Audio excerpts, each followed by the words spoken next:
Play ball. How you doing, baseball fans, and welcome to another episode of the Brushback with JP Ricciardi. I'm John Arezzi. We are back for another week of the Brushback, and the schedule of this year's baseball season is dwindling down to what will prove to be an exciting September. We'll get all the insights from the former GM of the Toronto Blue Jays and front office executive for many years, none other than JP. Welcome back for another Brushback, sir. John, how you doing? It's getting exciting now, isn't it? It certainly is. I was up very late last night watching my Mets against the Padres on a very important road trip, which we'll get into. We got so much to talk to you about today. And on our guest in the Batter Up segment, JP, you've got us a Hall of Famer to join us. Yeah, we're very, very fortunate today to be joined by Joe Castiglione, the longtime voice of the Boston Red Sox, close to 43, 44 years. He was inducted into the Hall of Fame this summer with the Ford Frick Award recipient. Joe's been a friend of mine for a long time and has been the voice of not only the Red Sox, but New England. Everybody in New England knows Joe Castiglione. He's a treasure in New England. I can't tell you how many times I've listened to Joe Castiglione on scouting trips, just driving. He's always been good to the New England people, as far as the scouts, the player development people. He never forgets anybody. He lives and dies, as you'll hear on some of these stories, with the Red Sox. He's been a true, loyal Red Sox employee and just a wonderful guy and a well-deserving of the Ford Frick Award. Well, we can't wait to get into that discussion. And before we do that, let's get into the hot takes for the week, brought to you by Percy's Appliance Outlet, featuring brand name appliances at up to 80% off regular retail prices. They are Worcester's largest dealer of home appliances and electronics, serving Worcester for over 80 years. And right now, you can go to Percy's.com and check out their Labor Day grill sale going on right now. Celebrate the holiday weekend outdoors with barbecue savings. You can save off of Weber grills, crafted for grill masters and designed for ease. A huge selection of Weber grills on sale now. Exceptional savings and exclusive rebates. Once again, go to Percy's.com for all the details or give them a call at 508-438-6800. Take advantage of the Labor Day grill sale at Percy's, taking place right now. Well, JP, hot take number one today. A couple of big moves in the game with the dismissal of a manager and the retirement announcement of another big-name player. On the heels of a brutal road trip that capped off a summer-long spiral, the Seattle Mariners will part ways with manager Scott Servais. Although Seattle remains in the postseason race, they're currently 5 games behind the Houston Astros in second place in the AL West, but it's a far cry from the 10-game lead they had on June 19th. JP, what's your take on the removal of the Seattle Mariners manager? Well, Scott Servais is a guy that's been there a long time. And listen, the hardest thing and the toughest thing to do as a general manager is to fire the manager, especially a manager that you hired. And I know Servais was hired by Jerry DiPoto, and I believe they're good friends. So it's easier to get rid of one guy than it is 25 guys. And that's the tough part about a manager's job. Is he responsible for them not playing well? Some ways yes, some ways no. You know, I think that they've pitched really, really well this year. They haven't scored runs. And unfortunately, the manager takes the fall. And, you know, Servais has done a relatively good job if you look at the overall body of work. But I think there was high expectations in Seattle this year. I think the fact that they had a big lead at one time and it dwindled and it basically has fallen apart. And now they're fighting just to possibly be that wild card team. I think at some point the general manager or the president, whoever it is, sees the direction of the club and has to make a hard decision. So I think Scott Servais as a whole did a good job. I just think things went south for the team at the wrong time, and unfortunately, he's bearing the brunt of that. Yeah, that's got to be a tough decision, as you said, as a GM, firing somebody that you hired, and you had to do that yourself. So that is a difficult decision, JP. Yeah, I mean, I've been a part of it in different case. I've been a part of it in Oakland, been a part of it in Toronto, been a part of it with the Mets. Um, you never want to see somebody lose their job. I mean, if you take any pride in that and you don't think of that decision long and hard, you really don't have much of a soul. Because it not only affects that person that you're making that decision on, it affects the coaching staff, it affects the team, it affects their family. So I don't think anybody goes into those lightly. And if they do, like I said, they better check their soul. So I'm sure DePoto being I'm not sure if they were teammates, but I know they were very close. I'm sure Jerry at some point, had to make this tough decision with a heavy heart. yeah. And especially even more difficult in the middle of a season. Yeah, but sometimes those moves have to be made. JP, another big news story this week. After a 17-year career, Reds legend Joey Votto announced his retirement this week. Votto left the Reds and played this season with the Toronto Blue Jays, appearing in just 31 games across the minor leagues, most recently for their AAA affiliate in Buffalo, but he never got the call up to the Jays. Votto, six-time All-Star, MVP in the National League in 2010. He finishes his career with 2,135 hits, 356 home runs, and he led the National League in on-base percentage 7 times, finishing with a career on-base percentage of .409. JP, your hot take on the career of Joey Votto. Well, I was able to see Joey Votto as a high school kid. We worked him out in Toronto at the Rogers Center at the time. He was a catcher. We brought him in and allowed him to work out. Could always swing the bat. No doubt in my mind he was going to be able to swing the bat. Was not a catcher. Was not going to be a catcher. But for my money, Joey Votto is a Hall of Famer. He's a 294 lifetime hitter. Over, like you said, 350 home runs.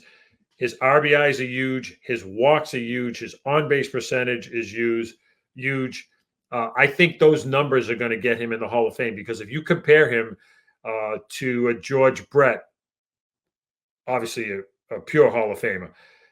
Batting average isn't that much lower than George Brett, has more home runs than George Brett. I think Brett has more RBIs, but very comparable. I think Joey Votto has a better on-base percentage.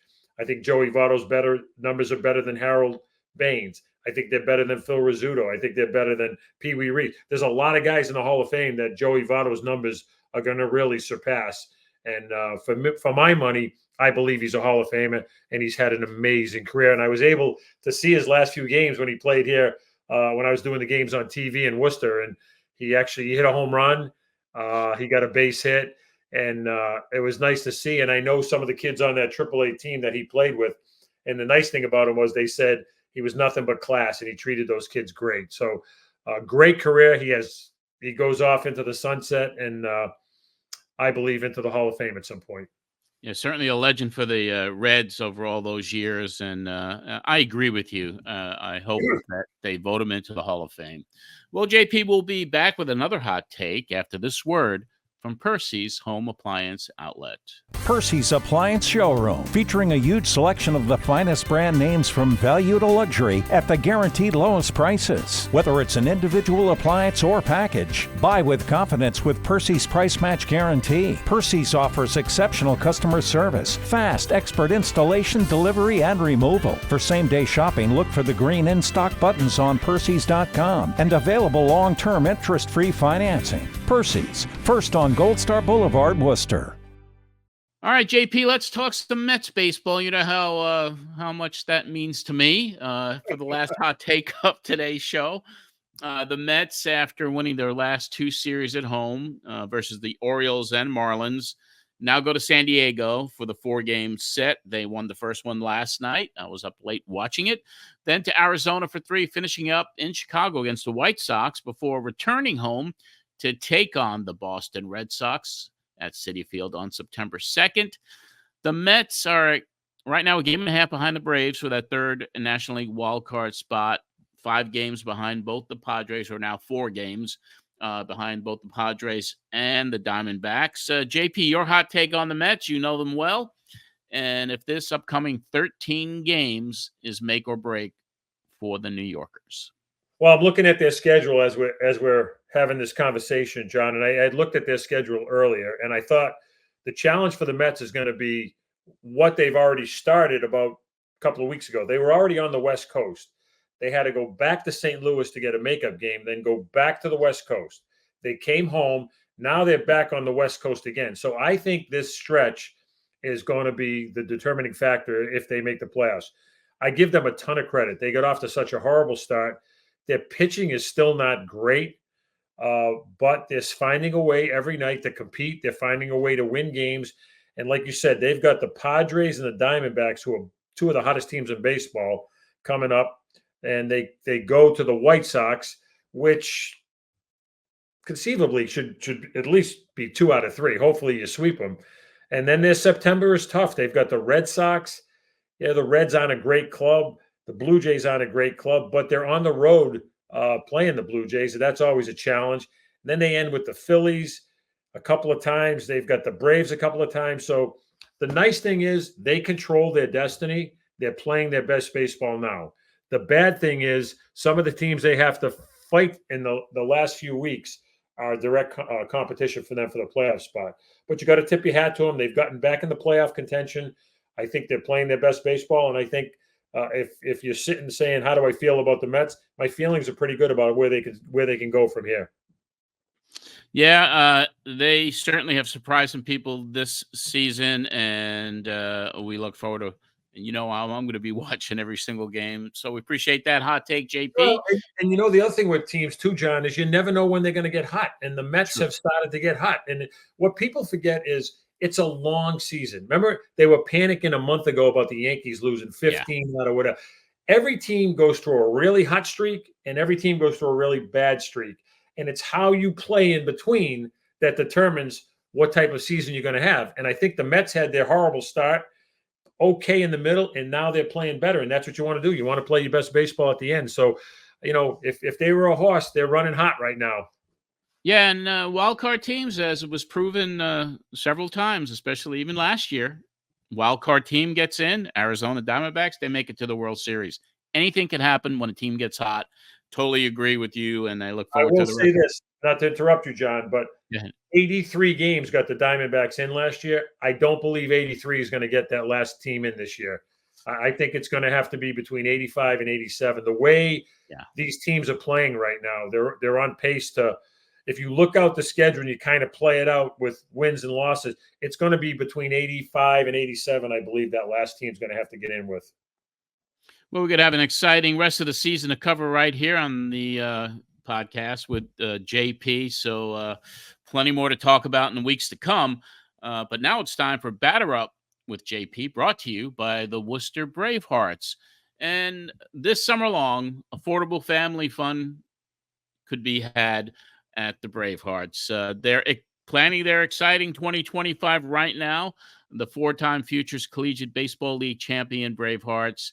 They want to thank everyone once again for coming out this season. They're working on 2025 right now. We're going to keep you updated during this off season on specials, ticket packages, and all the other wonderful perks that come with being a fan of the Bravehearts. So go to WorcesterBraveheartsStore.com.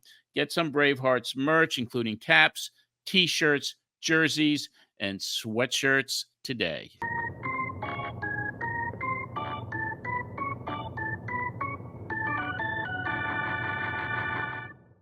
On today's Batter Up with JP, we bring on the recipient of the 2024 Fort C. Frick Award of the Baseball Hall of Fame. He is the longtime radio voice of the Boston Red Sox, joining the broadcast team in 1983.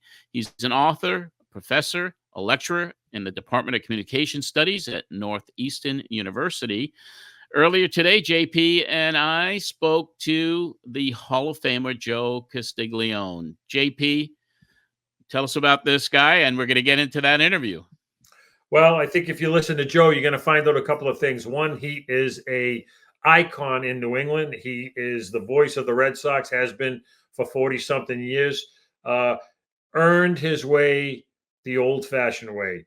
went to Colgate University, announced football and basketball there, went over to Syracuse, got his master's degree, called some Syracuse basketball games, went over to worked in Cleveland as a broadcaster, worked with the great Bob Feller, paid his dues over in Cleveland, was hired by the great Ken Coleman in New England, came over to Boston, and has been a part of so many historic moments with the Red Sox, the 86 collapse, the 04 World Series, the 07, 13. So he's been a part of some amazing, amazing events that have happened with the Red Sox, but just a genuine guy, a guy who's well-liked, a guy who the players like, a guy who has brought the game of baseball to New England fans for so many years. And like I said, he's a legend in New England. He's a good friend of mine.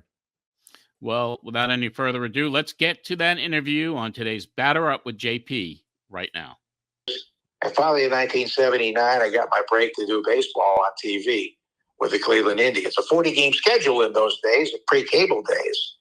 You know, they didn't preempt primetime programming for a sixth-place ball club very often. So right. It was a 40-game TV schedule, as most markets outside of New York were at that time. So when you started with the Indians, you would, how many games were you doing? I did 40 in 1979 with a guy who was actually younger than me. I was 32. My partner, Fred McLeod, the late Fred McLeod, was 26. He went out to a great career in the NBA with the Pistons and with the Cleveland Cavaliers. And we would miss entire trips. There were a lot of gaps to fill in. I think we did 25 home and 15 road games. But it was my first experience, and it was a lot of fun. Our TV station lost the contract after that year, so I stayed and did sports reporting. And then 1981, I went to Milwaukee.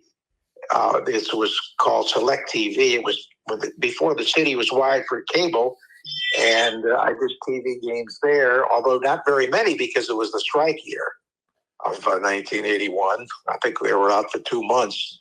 And then went back to Cleveland when we started a regional cable channel similar to Nesson in 1982, working with Bob Feller. That was a thrill. What was Bob Feller like? Well, you know, I heard the stories and I was apprehensive, but I found him to be very warm and generous. Laughed at himself. He often talked about his record for walks, and he would come to the kids' birthday parties and play catch with them. And he was really Uncle Bob to them. And he was just wonderful in so many ways. He knew some of our pitchers because he worked with them in spring training, but he really wasn't current about what was going on in the league. But he was just a great personality to be with. Boy, and, you had some rough teams in Cleveland at that time, right? Yeah, we were sixth place most of the time. My first year, 1979, we were 81-80. Thank God for that rainout, so we could finish over 500. And then you had Joe Charbonneau the next year, right? Yes, Rookie of the Year, Super Joe Charbonneau, who was a great character. You know, the story pulling his own teeth and opening a bottle cap opener with the false teeth. He was just an incredible guy. Had one great year, sort of faded after that. I'm not sure why, but maybe too much of a caricature of himself. But anyway,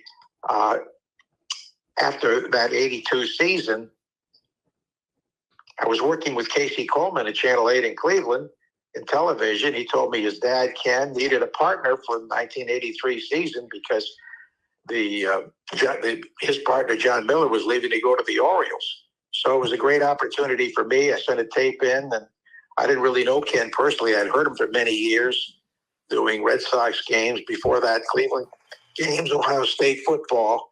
And Ken liked my tape, recommended me to the Red Sox and the new flagship station, which was Campbell Sports Network in Plymouth. Usually we don't have much say at who we work with, but they did listen to Ken, and I was hired, and have been there ever since. Unbelievable. And you're a New England native, so to be able to come home had to be a real special treat, even though I know deep down you were a Yankee fan growing up. I hate to admit that. We all learn from our mistakes. I was a great Yankee fan. I mean, I love Mel Allen. I love Mickey Mantle, Jerry Coleman, Joe McDougal, so many of them. Yogi, of course, and Elston Howard. Elston Howard, by the way, is the first player I ever interviewed when I was in college, I worked at a little station in Norwich, New York, and they sent me down to Binghamton in the Yankees caravan to interview players. And Elston Howard was the only player there, and he was just so sweet to me. He was a wonderful guy. In fact, I'm reading his biography now, and all the things he went through. Was the first African-American to play for the Yankees, but just a very giving guy who later, of course, came to the Red Sox in 1967, helped the impossible dream team win the pennant. So, I've had a lot of people that have helped me along the way. Joe, I mean, there's so many questions I want to ask you, but one of the things I want to ask you is, how do you feel players have changed, if they've changed at all over the years, in the sense of, you mentioned Elston Howard, you mentioned how accessible he was. It seems like the old timers may have been a little bit more free with their time. I don't know if that's true or not, so I'd like to hear it from you. Well, JP, I don't think they've changed dramatically over the years. They still have the same likes, the same insecurities, although I don't think the insecurities are as great as they used to be because of guaranteed contracts, which they didn't have when I first started. So this before, right during the beginning of free agency when I started doing baseball. I don't think the personalities have changed a whole lot. They're just much more secure. As far as time goes, I think they don't spend as much time with the media as they used to, but most are very cooperative. And I don't think there's a great change in that. Of course, the money changes everything. And I think, some players are a lot more confident because they do have that security. And I think that's probably the major change. I think they probably party a little bit less because of the money on the table and the guarantees. I think they take it very seriously today. And I don't think they're fundamentally sound as they used to be. But they're certainly bigger and stronger and more talented. But I think the attitudes have not really changed a whole lot. That's good to hear. So in your career in Boston, I mean, who's seen more of Red Sox history outside of maybe 75 being the one of the most iconic World Series of all time and the Red Sox being involved? You've seen so much from 83 to present. I know I know it'd be hard for you to pinpoint, but what would your top 5 moments as a Red Sox broadcaster be? Well, I've been blessed to be there for big moments. The first would have to be winning it all in 2004. And, the can you believe it moment when the Red Sox entered the 86-year-old curse of the Bambino, if you believe in that. But I think calling that last out was huge. The comeback against the Yankees certainly was right there. Down 3-0. I didn't think it could happen. I don't think too many people did. But as Kevin Millar said, don't let us win one. Right. It'll snowball from there, and it did. So that certainly would be up there. And, of course, the other World Series, it's really tough to say which is the favorite because it's like picking your favorite child if you have multiple children. Every World Series game, every World Series championship was different. 04 was about the great comebacks, winning one for dead relatives. 07 was about wire to wire, the best team in baseball. 2013 was all about Boston Strong, a team that wasn't the most talented, but came through to win it all. And, of course, 2018, 119 wins. But outside of those moments, I would have to go with Morgan Magic in 1988 because Joe is one of my best friends in the world. I've learned so much baseball from him. We still talk baseball once or twice a week. The walk-offs there, Roger Clemens winning the first game, then Kevin Romine, a walk-off against Kansas City in Game 2, his first Major League homer. Todd Benzinger, a 3-run homer in the 10th inning. I think it was the 4th game of that 12 in a row and 19 out of 20. That stretch for a team that didn't win it all was, I think, the most exciting of them all. Outside of the World Series and World Championships. So, and of course, Roger Clemens, 20 strikeout games, both of them, both unexpected. And anytime Pedro Martinez pitched because it was so electric in the ballpark. So many great moments, but I think that that pretty much explains, I think, my top group of happenings. And there have been individual games along the way, but I think the composite would be those things I just mentioned. And you've seen so many great players come through, from Clemens and Martinez and Ortiz, Ramirez. I mean, Pedroia. I mean, you've had a run of really, really great players coming through Boston. How was your relationship with all the players? How would you describe your relationship with the guys that you've had to cover? Well, I think what stands out to me is when they come back to Fenway, they always come up to the booth, they go on the air with us, and they're so gracious. And I think I've always been anxious to be accepted by players and to earn their trust. And I think I have earned their trust over the years, and many have become friends. I mean, obviously with 25 players, you don't know them all as well as you know certain individuals. But I think that we have mutual respect, and I think they understand that and feel that, and they can trust us to know that we're not out there to rip them, and to do our best to try to make them look good and to sell the product that's the Boston Red Sox. You've worked with so many different partners, and obviously being a guy who grew up in New England, I go back remembering, from the Ned Martins all the way right through. How about some of the guys you work with? How about some of the guys that had an influence on you, created some really nice memories with you? Talk about some of the people you've had the ability to work with. Well, I've had so many great partners, but my main partners, there are only a handful of them. First was Ken Coleman, because Ken was responsible in large part for me coming to Boston. He was wonderful to me because he went out of his way to make me look good, was very accepting, very complimentary, and a wonderful coach. And any corrections he made were done very gently.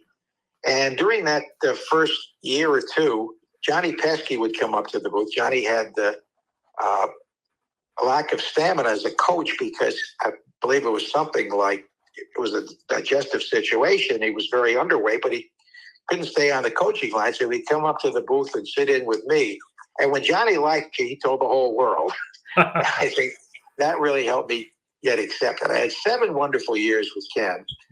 And then after Ken retired for the 1990 season, they brought in the burly broadcaster, as he called himself, Bob Starr, who was one of the original voices of the Boston Patriots in the 60s. Yeah. And then went on to do St. Louis Cardinal baseball, football, University of Missouri. Then he went to the West Coast to do Los Angeles Rams and Angels television. Bob came to Boston in 1990. We had 3 wonderful years together. He taught me how to laugh and not take wins and losses so seriously because, I wasn't a player, I know, but I lived and died with these guys. And when they lost tough games, I really felt it. And he had a saying, "It's not my life and it's not my wife." And there was one game, I mentioned this in my speech. We're playing the White Sox at Old Comiskey Park. Red Sox are down by 1 run, 9th inning, top of the 9th, 2 out, tying run at 3rd, winning run at 2nd. Jody Reed hits a shot up the middle. The pitcher, Bobby Thigpen, jumps up and catches it, ball game over. And Bob was doing the play-by-play, and he starts laughing. And he says, "Sorry, folks, I know the Red Sox lost a tough game, but I'm looking at my partner who's all hunched over, and he looks like he's been harpooned." So I don't quite get that way anymore, but they still hurt when you lose. Oh, Joe, everybody could tell what all the years scouting, and I'd have the game on the radio, and it'd be the end of the game, and you could tell just by your voice if the Red Sox lost, you were so disappointed. You're almost like my partner here, John Arezzi, when the Mets lose. He gets so down in the dumps, but you could tell when the Red Sox were going to win or the Red Sox were going to lose. And I think that's what makes you so appealing to all the fans in New England. They have such a love affair. I know my sister Mary, she thinks the world of Joe Castiglione. She likes to send him some pastries every once in a while. And I love her frittata on Easter Sunday, which you brought to us when you were at Fenway or we were in Toronto with the Red Sox. And it's always something we were so excited about on Pasqua, Buona Pasqua. And my sister would call me and say, Poor Joe. The Red Sox lost today. You could hear it in his voice. Yeah. I think people like the passion. The fans have to trust you first and foremost. To know you're telling them the truth and describing it accurately, even if things don't break well. But I think that the fact that they understand that where my sympathies lie helps add to that trust. Then you worked with Jerry Trupiano, another very good announcer. Yeah, I had 14 years with Troop. Bob Starr left to go back to the Angels and Rams for the 93 season. And Jerry Trupiano, native of St. Louis, was brought in to do the games with me. And we were together 14 years. We were contemporaries, both born in the same year, and had a great relationship. We had, of course, shared many highlights, especially the 2004 comeback against the Yankees, the World Series win over the Cardinals. And Jerry was a great partner. We had a long-time association.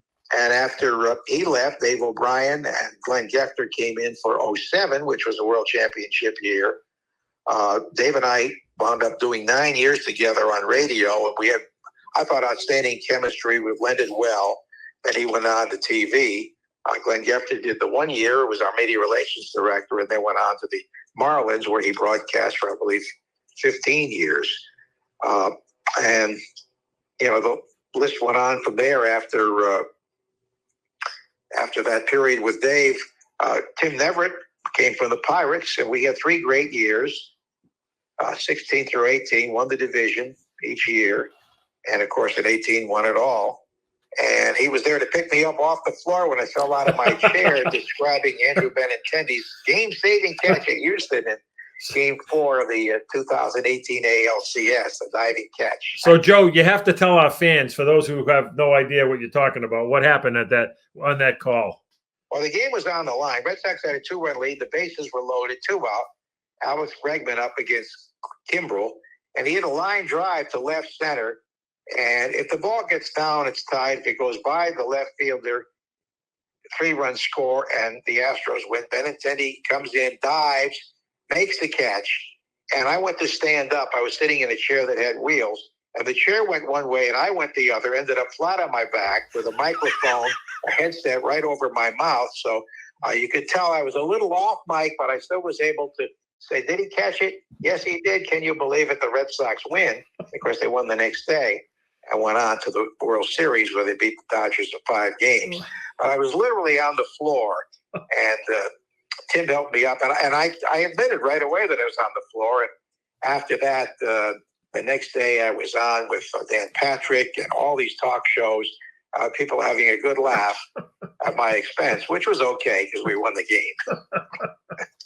Well, that's your son Duke was telling me the story, and I was laughing as hard as I'm laughing now. But you came off the mat, Joe. That's the good thing. Yeah, bounced back, and it's been up and down since then. But we got the 2 games of the World Series in 21, a surprising year, and this year it's been a lot of fun with these young players. Yeah, I was going to ask you. You got a really exciting club right now. A lot of young players, a lot of young guys on the way up. I've got to see them in AAA. They've got a nice future coming behind them. But Corey's done an amazing job. What's your thoughts on the current Red Sox club? Well, I'm so glad they kept Alex, because he really understands players, how they think, how they function, and he knows how to put them in positions to succeed. His record of using pinch hitters is just amazing, and also knowing the most important thing, how to manage a bullpen. And the bullpen, of course, has had some ups and downs, maybe because they've had so much work due to the starters not going too deeply into games. But I'm excited about this team because they have some passion. They have players who have, I think, surprised in terms of the success that they've had.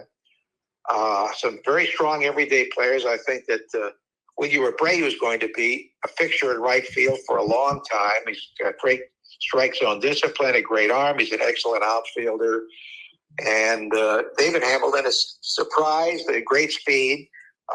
Jaron Duran has just blossomed into a star after a couple of rough seasons. He has really taken over with his power, with his speed. I've never seen a guy improve so well defensively in terms of his routes and his ability to, of course, cover ground, to stretch routine singles into doubles. He's really blossomed in that role. If they can develop a couple of pitchers or maybe sign a couple of free agents, this team is right on the verge of being a powerhouse. And it's so great, JP, because, for years we were the Red Sox. Right. Couldn't steal, couldn't run, couldn't cover gaps in the outfield. Now this team is so athletic, has great speed, and, speed never slumps. Yeah, and they've got some really good players coming up behind these guys that are really going to complement what they've got going. I think the Red Sox, I would agree with you. I think they're exciting to watch. I think Cora's have done a great job. We've mentioned that many times on this podcast. They've kind of flipped the switch on what baseball's way of thinking has been over the last 5 or 6 years, and have kind of created a tough matchup for other clubs. So I think it's very exciting and fun. My buddy John has a question he wants to ask you, Joe. Hi, John. How you doing, Joe? Your storied career has seen thousands of games.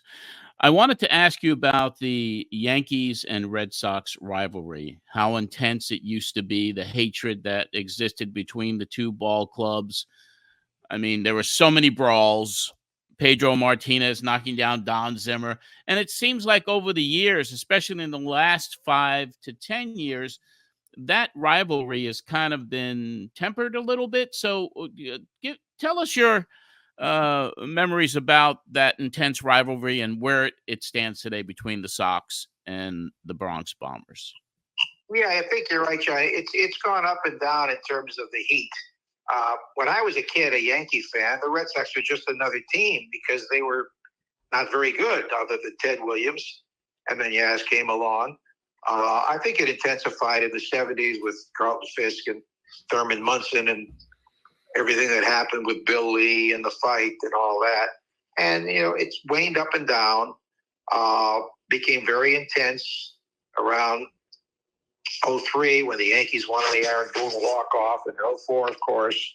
And you mentioned the Pedro Zimmer confrontation. I think it was very hot then. Then, the Yankees really haven't been in a World Series since 2009. I think it sort of had a little bit of a lull. Then it revived in the playoffs when the Red Sox beat them in 2018. But it is very intense when both teams are good. I think the players when they come up, don't really grasp it until they experience it when they play. And it's for the fans more than anything, I think. It really was pretty much of a one-sided rivalry until 2004 because the Yankees won every big game until then, dating back to 1904 when Jack Chesbro threw a wild pitch and the Red Sox scored to win the ball game. But then, of course, 100 years later, the Red Sox rally, and I think right there at that period, both teams are very good. I think both teams have to be really good for the rival to be at its height, but it's still there because of the fans. I appreciate that. Thank you. So, Joe, you've traveled all over the place. Give us your best cities to visit, best cities to work in, best parks you like, and maybe even the best booths. A lot of people out there don't even remember Tiger Stadium, and maybe you could talk about how tiny that booth was to work in. Oh, Tiger Stadium was scary. I mean, it was old and it had a lot of character. It didn't smell too good. 1912. I think it opened the same day Fenway did. But we were literally closer to home plate than the pitcher was. We could hear the conversations with the umpire, the catcher, and the batter. And we were slightly off to the left. And foul balls came whizzing back into that booth. I mean, you really took your life in your hands to do games there. I remember Ernie Harwell and his partner, the late Paul Carey, had a net that they would put up. They were just to the right of home plate. But we couldn't use that for 6 games a year because it was so distracting. So we went with the open booth, and a couple of balls came flying by. I thought one was heading right for my mouth by a left-hand batter. And fortunately, it hit the partition between our booth and the next booth and went back on the field. But one ball, I remember, bounced off the back wall and hit my partner in the back of the head. So we were really within shooting distance, but it was certainly exciting. That was an unusual booth. Tampa Bay, not a good ballpark, but a great view from where we're located. Yankee Stadium, always a cramped booth, but I love going to Yankee Stadium because it was my first park as a kid. It has so much history. Camden Yards has been a favorite since it opened, and credit to Larry Lucchino, I think belongs in the Hall of Fame for designing new ballparks that kept the flavor of the old parks with the modern amenities of the new parks. Those were great parks. Seattle's a wonderful city to visit. You have Puget Sound and the mountains, and we like to bike there and kayak in the lakes surrounding the city. Just so many great places to visit. And of course, I love to visit, JP, I know you appreciate this, the Little Italy sections in cities around. Oh, yeah. Baltimore's got a good one. Toronto has a good one. Yeah. Toronto has too. The St. Clair neighborhood and, of course, the College Street neighborhood. Yeah. And Baltimore, we love La Scala and some of the other great restaurants in Little Italy. Cleveland, of course, is a favorite because I worked there for so long, for 12 years. And Murray Hill section is wonderful, where you can get Monte Club dinner at Mama Santa's for $9.99. How about the Hill? You go to the Hill in St. Louis? Yeah, well, we don't have much Right. occasion until Little League play came along. First time I was there with the 04 World Series, and I had to get there to see what the Hill was like, and also to see Joe Garagiola's home and Yogi Berra's home right across the street from one another. A really great Italian neighborhood, and I love the little statue of the little Italian worker outside the church there. Yeah. A lot of character, and of course, we visited those cities, those sections of cities throughout the league. But so many great places. I've been blessed to be able to travel on somebody else's tariff for so long. Yeah, it's amazing with baseball, the doors it opens up, the people you get to meet. Outside of the baseball people, Joe, think of the people that you had the opportunity to interview, to have in your booth, to stop by. I mean, it's a who's list of people that have come through your booth. Yeah, we've been very lucky with that. Just recently, we had Matt Damon and Casey Affleck on to promote their new movies.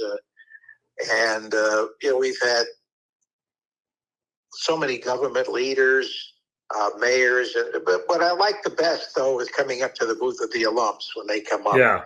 We can reminisce about what's happened. And, they relish the chance, too, to be back in the limelight, I think, and also to be back at Fenway Park.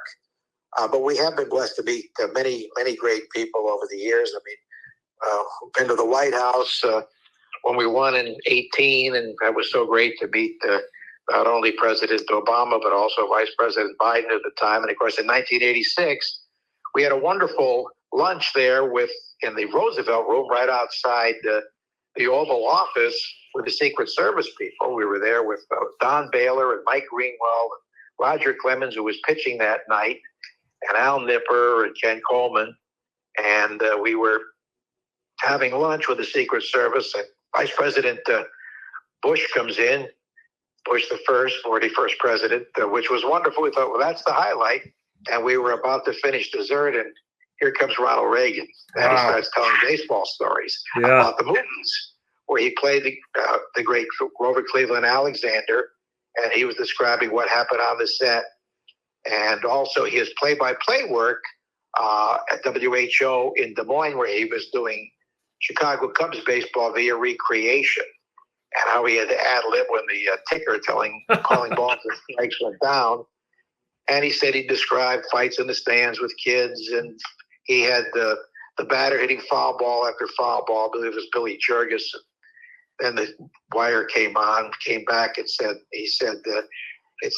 Jurgis popped out the shortstop on the first pitch. And he was so gracious. And meanwhile, John Simpson, a Dorchester native, who was the director of the Secret Service, was trying to get him out of the Roosevelt Room because there was a national security meeting about the Iran-Contras. And he said, one more story. And he loved to spend baseball. Oh, that's unbelievable. Wow. The things you're exposed to because of baseball, just amazing.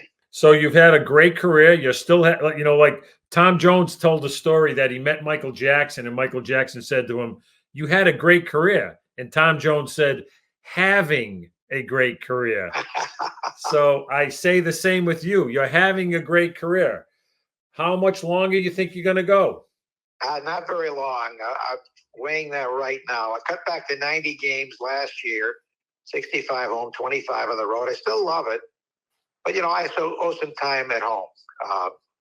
About traveling and being on the road. Yep. You miss a lot of things. And, I got 3 grandchildren a mile away. I'm able to see many of their games, but I'd like to see more. And 6 grandchildren overall. 2 live an hour away in Walpole. I'm able to see some of their games, but not enough. And, of course, my granddaughter Charlie in Western Mass. So we want to spend more time there. But mostly we have an empty nest. Jan deserves more time with me and the opportunity to do things outside of baseball. We traveled a lot in baseball, and she's been a part of it. But, the games, you get to the ballpark at 2 or 2:30 for a night game, and your day's pretty well cut out. So I think, I do owe some time here. And I'm not sure what's next, but it's pretty close. Well, Joe, I can't thank you enough for taking time. I know you got a lot going on. You've always been a good friend to me. You've always been good to me and my family. I know I speak for so many people in New England. You're the class of New England. Everybody reveres your voice. Everybody reveres what you do for the Red Sox. And you are Red Sox. You are part of the Red Sox nation, and you forever will be. And I hope you do it as long as you want to do it. And hopefully I'll get a chance to run into you again at Fenway Park. But thanks again, my friend. And so happy for you being inducted into the Hall of Fame. Well deserved. Well, thank you so much, JP. I know we've had a great friendship for many years, and always respected your work and value your opinions on players and on the state of baseball. And I really am proud to be able to call you a good friend. All the best, Joe. I appreciate it, buddy. Thank you so much. Can you believe it? Take care, Joe. Hall of Famer. What a great interview. That was super, JP. Yeah, Joe's a great guy, like I said, and he's brought so many memories to so many people in New England, and he's just, I've told you before, when you listen to the game, if the Red Sox are winning or losing by the way Joe, his voice reflects it. But just a great guy, and one of the icons that's slowly getting out of our business, and we're going to miss him when he's gone. Absolutely. Wears his heart on his sleeve, and just that diehard Red Sox fan. That was very enjoyable. JP, your social media is exploding. Lots of new content up there. So it is a place you could go to see some great opinions, clips, even some announcing and analysis that appears on Nesson. So follow JP on X and Instagram at RICCIARDI JP. That is on both X and Instagram. And you can subscribe to this show on your favorite podcast platform. Check out the YouTube channel as well, youtube.com/Brushback with JP. Until next week when we return, this is John Arezzi for JP. Have a great week, everyone.